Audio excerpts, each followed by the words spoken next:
सभी भक्तजनों को राधे राधे। जय श्री कृष्णा।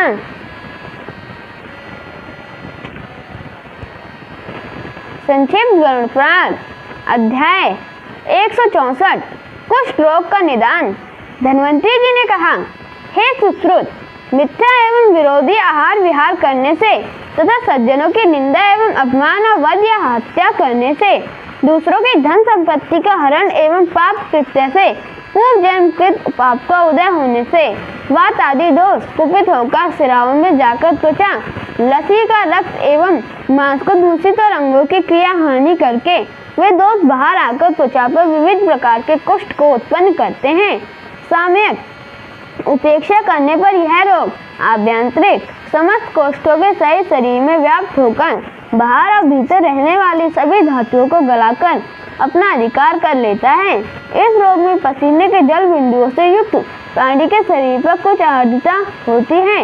इसमें अत्यंत कष्टदायक बहुत ही छोटे बड़े कीड़े होते हैं।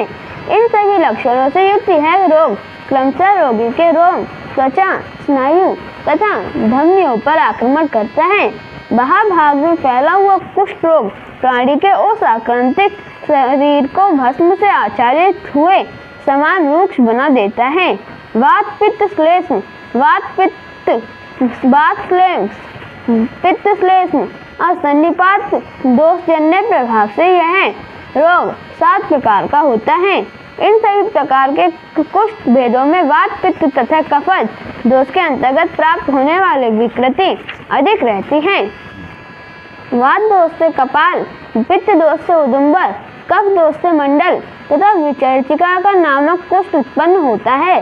वात पित्त दोष से ऋक्ष, वात श्लेष्मजन्य दोष से चर्म, एक कुष्ठ, किटिम, सिद्ध, अल्सक तथा विपाजिका नामक कुष्ठ होते हैं। श्लेष पित्तजन्य दोष से द्रदु, सतारुसी, पुंडरीक, विस्फोट, पामा और चर्मदल नामक कुष्ठों की उत्पत्ति होती है। इन सभी दोषों की सन्निपात अवस्था होने पर 18 प्रकार के कुष्ठ रोग उत्पन्न होते हैं। इनमें पूर्व में कहे कापाल, उदुम्बर तथा मंडल ये 3 और द्रदु, काकर, पुंडरीक तथा अरिजीवा नामक इन 7 कुष्ठों का महाकुष्ठ माना गया है। शेष 11 छिद्र कुष्ठ कहलाते हैं। कुष्ठ रोग होने के पूर्व रोगी की त्वचा में अत्यंत चिकनाहट, रुक्षता, स्पर्शता, स्वेद, अस्वेद, वर्णभेद, दहा, खुजली, स्पर्श अनुभूति की कमी, सुई चुभाने से होने वाली पीड़ा के समान कष्ट, पित्तिका का उछलना और अनायास श्रम की अनुभूति, रोगी के घावों में अत्यधिक पीड़ा, वर्णों का यथाशीघ्र उद्भव, अधिक समय तक उन वर्णों का रहना, वर्ण भराव के समय रुक्षता, सामान्य तथा थोड़े से कारण पर रोगी को अत्यधिक क्रोध, रोमांच तथा रक्त का काला होना, ये दोषपूर्ण कुलक्षण दिखाई देते हैं। कापाल कुष्ठ का वर्ण काला और लाल होता है अथवा आवे में पकाए गए मिट्टी के खप्पर के सदृश वह देखने में लगता है। उसमें रुक्षता और कठोरता होती है। इस कुष्ठ रोग की आकृति शरीर के अधिक भाग में फैली रहती है। इन स्थानों में रहने वाले रोम समूह भी दूषित हो जाते हैं। इन दूषित स्थानों पर सूचिका को भेदने से होने वाली पीड़ा के समान अत्यधिक पीड़ा भी होती है। वह कुष्ठ विषम अर्थात दुसाध्य माना गया है। जो कुष्ठ रोग उदुम्बर अर्थात गूलर फल के समान दिखाई देता हो, उसके आकृति वर्तुलाकार होती है। इसमें अत्यधिक गीलापन, दहा और पीड़ा होती है। जिस प्रकार बिना छानी गई मदिरा का वर्ण होता है, जिसमें छोटे छोटे कीड़े भरे रहते हैं, वैसे ही सामान्य पके हुए उदुम्बर का फल पीत और लाल होता है। उसी रूप में इस कुष्ठ रोग का वर्ण स्वीकार करना चाहिए। इसमें रोगजन्य कृमि कहते हैं, जिसके कारण इस वर्ण में खुजली भी होती है। जो कुष्ठ से गोल भरी चिक्कड़, श्वेत या रक्त वर्ण का और मल समिमित हो, उसके वर्ण परस्पर मिले हों, उसमें अत्यधिक खुजलाहट उत्पन्न करने वाली कृमि हो, उनसे पीप निकलता रहे तथा वह चिकने पीत वर्ण के आभा से युक्त मंडल के समान दिखाई देता हो, तो उसको मंडल कुष्ठ रोग कहा गया है। खुजलाहट से भरी हुई फुंसियों वाला धूसर वर्ण से युक्त और स्नाप समन्वित कुष्ठ का नाम विरचिका कुष्ठ है। जो कुष्ठ कर्कश होता है, जिसके किनारे पर लाल वर्ण और बीच में काला वर्ण विद्यमान रहता है, जिसकी आकृति ऊंची और रीक्ष अर्थात भालू के जीवा के समान होती है, जिसमें बहुत से कृमि भी होते हैं। उसको आयुर्वेद में रिष्ट जीवा या रीक्ष जीवा कुष्ठ के नाम से अभिहित किया गया है।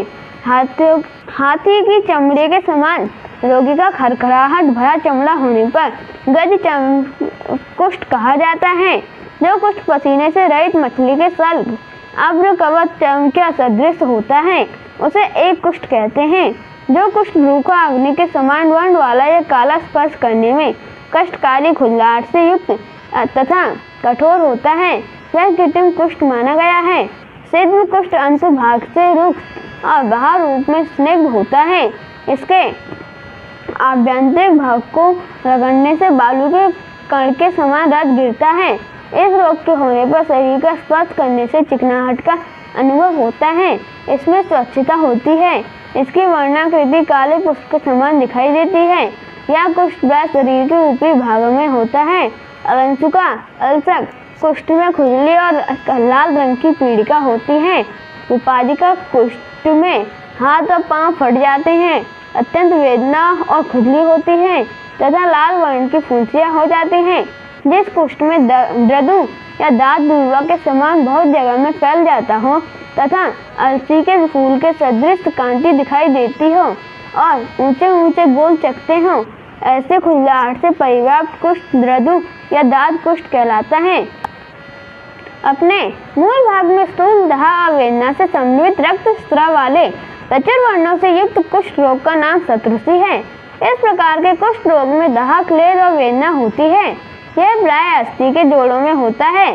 जिस कुष्ठ में कुष्ठ स्थान का मंडल रक्त से भरा हुआ तथा पांडु वर्ण का होता है, उसमें दहा और खुजलाहट भरी पीड़ा भी होती है।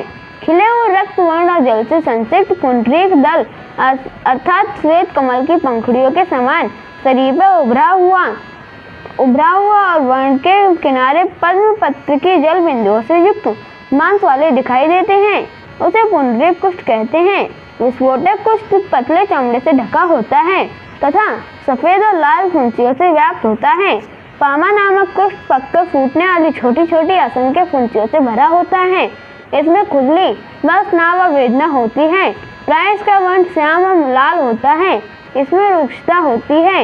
यह रोगी के फूले और हाथ के रोम छिद्रों में होता है। चर्मदल नामक कुष्ठ फोड़ा फुंसी के रूप में उबर पर फफोले पड़कर फूटता है। यह किए गए स्पर्श के सहन करने में समर्थ नहीं होता, जिसमें खुजलाहट होती है, रक्तस्राव और जलन भी होती है और मांस गलकर गिरता है। कांकड़ नामक कुष्ठ में अत्यंत दहा और तीव्र वेदना होती है। गुंजा फल के समान यह फल पहले लाल और काले अनेक रंग का होता है। अपने अपने कारणों से सब कुष्ठ के लक्षण इसमें पाए जाते हैं। दोष भेद के अनुसार त्रिदोष में जो दोष कुष्ठ में अधिक विहित हो, उसी के लक्षण और कर्म के अनुसार त्रिदोषज कुष्ठ का स्वरूप समझना चाहिए। जो कुष्ठ भेद अपने ही दोष का अनुगमन करता है, अर्थात वह द्वंद्व दोष या सन्निपात दोष से संपृक्त नहीं होता, तो उसकी चिकित्सा संभव है। किंतु जब वह सभी दोषों से परिव्याप्त हो जाता है, तो उसकी चिकित्सा नहीं करनी चाहिए, वह असाध्य हो जाता है। उपयुक्त जितने भी कुष्ठ हैं, उनमें से जो कुष्ठ अस्थि, मज्जा और शुक्राणुओं में प्रविष्ट हो गया है, वह कुष्ठ भी असाध्य है। जो कुष्ठ मेदागत और जो स्नायु, अस्थि एवं मांस में पहुंच गया है, वह अधिक कष्ट साध्य नहीं है। जिस कुष्ठ का जन्म कफ और वात के कारण त्वचा पर ही होता है, जिससे विशेष दोष नहीं रहता, वह कष्ट साध्य नहीं होता।